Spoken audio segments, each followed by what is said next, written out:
Hey guys, it's Candy and welcome back to my channel. So today I'm going to be sharing with you guys the first book review for the month of March, and it's called Every Day by David Levithan.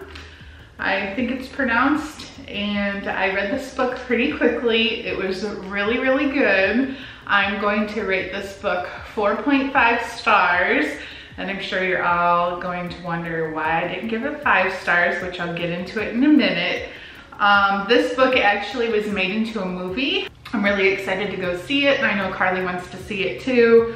Probably by the time this video posts, hopefully I will have already seen it, and we'll probably talk about it in one of the Our Family Nest vlogs. So if you guys didn't know, all of the book selections for March were young adult, which I read a lot of young adult books. If you guys don't know, I'm a huge fan of Twilight. It's probably my all-time favorite series. I don't think I'll ever read a series better than Twilight. Of course, I'm in love with the movies. I'm Team Edward, in case you were wondering. So anyways, this book starts out, everything about the book from, I'm just gonna say page 1 to, the book basically goes to, the story ends at 322. I would say from page 1 to page 315. I absolutely loved the book.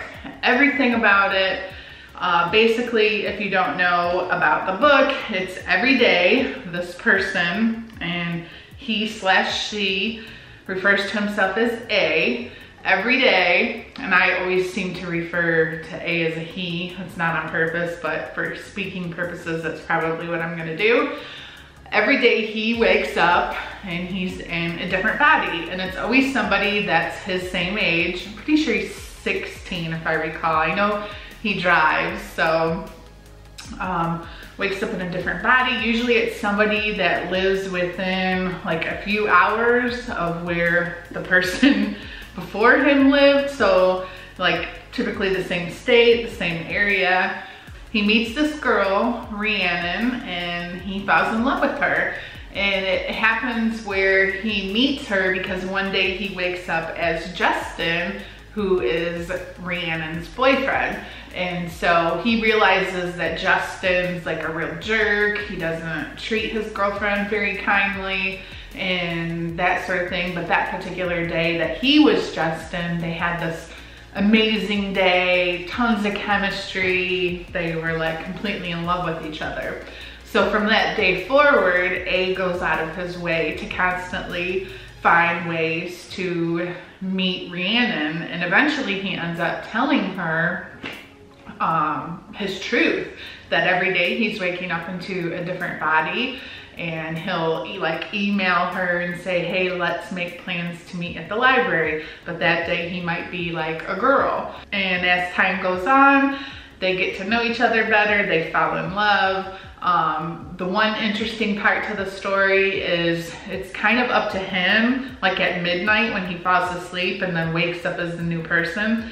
Right before midnight, he can determine like sort of how much whoever he was that day, how much that person's going to remember. So like if that person, you know, went on a date with Rhiannon, like he kind of can say, okay, remember this, don't remember that, that sort of thing, which I find kind of interesting. And so here we are. I had this bookmarked because I wanted to show you guys how much of this book is left when you hit the last page of the novel. And basically, after it ends, there's an acknowledgement, and then it says 6 days earlier. So the novel starts on day 5,994 of A's life. This recounts 6 days earlier before the story started. I haven't read these 6 days earlier yet because obviously there's 6 days that happen before he meets Rhiannon, and they aren't really necessarily relevant to the story. They're kind of just like bonus chapters. I just wanted to make this video real quick before I even read those, while everything's fresh in my mind. In the past, sometimes I've waited too many days and then I'm like, oh wait, what do I want to say again? So I literally just finished this book today. So here I am reading it, thinking that I have this much more to go, and it's getting good. There's a point in the story where he all of a sudden makes sort of a decision on how he wants to move forward or not move forward with his relationship with Rhiannon. Because really, if you think about it, could you imagine being in love with someone who every day they come to you as a new person? It could be a boy, it could be a girl, it could be black, white, whatever. That's not really the issue, but it's more the issue of like, he's affecting that person, whoever he is. He's affecting like their life in a sense. Like they're losing a day. Now if you lost one day of your life, I'm sure it's really not gonna be that big of a deal, especially if you wake up the next morning and you don't really remember. However, like how can you really base like a future relationship with someone? Like he can't go get a job. Say they grow up and they're in their 20s. They can't get married, they can't have children, he can't get a job, he can't contribute in the like normal way of a normal relationship. And finally Rhiannon realizes that, and they have all these discussions and, you know, profound conversations, and just the book is written really, really well. The author, I'm actually gonna check out and see if there's any other books that he's written that I would be interested in reading. I know he did write, it's called Another Day, and it's the same exact story, but it's written from like Rhiannon's point of view.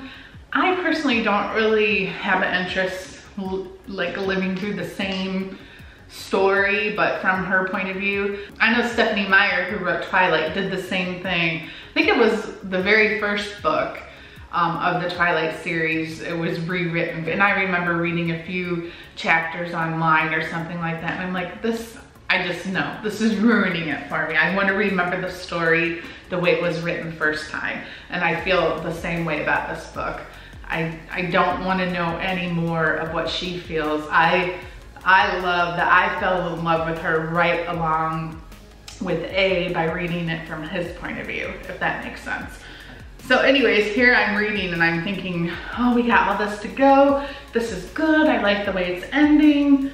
This is gonna be great. I can't wait to see how this ends up. And the chapters are all numbered by like this day, that day, whatever. Chapter before is like, I don't know, 16, 17 pages. And then all of a sudden, the very last chapter is not even a full page. It's like a quarter of a page, story's over, and I'm just, I had the book, I'm sitting on the couch and I was like, I was angry. And I feel so bad because I feel like I keep doing these book review videos and find so many negative things with these books I'm reading. I'm gonna have to tell you, out of all the books that I've read through my book club, this has still been the best book so far. So if you take any of my recommendations, this is still the very best. It's a thriller, probably not appropriate for young adults. I would say 18 and over. But yeah, I don't know why I keep picking these books that the endings come and I'm so frustrated. But then again, that kind of goes, I mean, maybe I'm just that type of person that I'm a true romantic and I just want the story to never end. And Twilight's the same way. I was angry when Twilight was over. I was angry when 50 Shades of Grey was over. So whatever, maybe it's just me. But really, this book, I definitely, if you like reading young adult, super quick, easy read, great writing. Gonna definitely check out any other books that he's written. And I'm really excited to see the movie. So you guys will have to comment down below if you read this and what you liked or didn't like about it. I know there was a lot of you guys saying you went to see the movie and you had commented that the movie's really sad. I'm really anxious to see how the ending of this book plays out in a movie. I can kind of visualize it already, and I'm sure at the movie, I'm probably gonna bawl my eyes out because it's a very sad ending, but it was frustrating to read, and I'll just leave it at that. So hopefully you guys have been liking my reviews. I've been trying to not give away too many spoilers because I really want you guys to be able to go enjoy these books after you watch my video. And yeah, highly recommend this. And I'm excited to start the next one, which is One of Us is Lying, which is also a young adult book. So I'm going to read this one next, and then I'm gonna pick out, I don't like taking hardcover books with me when I'm on vacation. I'm going to be going on vacation here soon. I will have already been there by the time you guys watch this video. I like taking paperback books, so I want to find some like summer reads, beach reads for my April book club. And I'm gonna try to get some paperbacks for that. So anyways, thanks guys for watching my video today. Hopefully you enjoyed it. Please comment below. I love to get conversations going with people about books. That's the whole point of this book club to begin with. I will respond to you, I promise. If you leave a comment about the book, let's talk about it. So thanks guys for watching. Be sure to thumbs up and make sure you're subscribed and stay tuned for my next review. And I would love for you to join me on my Candiland book club. So see you guys in the next video. Make it a great day. Bye.